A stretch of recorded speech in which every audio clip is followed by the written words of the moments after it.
BNP chairperson Begum Khaleda জিয়ার দ্রুত রোগমুক্তি ও সুস্থতা কামনায় যশোরে জানের সদকা হিসেবে ছাগল বিতরণ করেছেন দলটির একজন গুরুত্বপূর্ণ নেতা।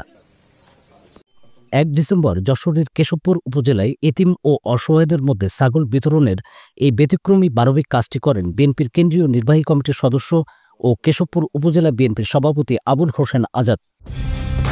কালার এক্সপার্ট, জর্জ স্যাপ এবং মাইল্ড অন হ্যান্ডস টেকনোলজি সমৃদ্ধ অরিক্স ক্রিস্টাল ওয়াশ আপনার লন্ড্রি এক্সপার্ট। কেশবপুরের ১১টি ইউনিয়ন ও পৌরসভায় ঘুরে ঘুরে এতিমখানা ও মাদ্রাসায় জানের সদকা হিসেবে প্রায় অর্ধশতাধিক ছাগল দান করেন আবুল হোসেন আজাদ।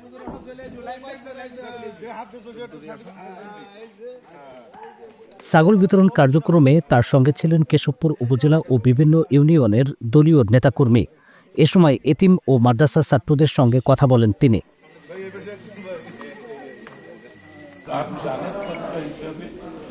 আমি আমার পক্ষ থেকে আপনাদেরকে এটা দিচ্ছি, আপনাদের যারা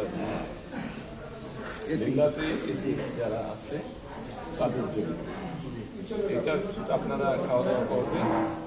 পরে আমাদের নেত্রী বেগম খালেদা জিয়ার জন্য একটু দোয়া করবেন, আল্লাহ যাতে তাদের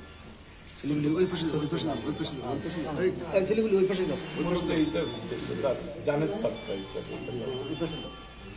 তো আমরা বিভিন্ন সারা কেশবপুরের বিভিন্ন ইউনিয়ন পৌরসভার মধ্যে বিভিন্ন জায়গার মধ্যে মানে মাদ্রাসাগুলা, এতিমখানা, লীলা বোর্ডিং এ আমরা এটা দিচ্ছি। সেই ধারাবাহিকতা আপনাদের মাধ্যমে আমরা আসছি।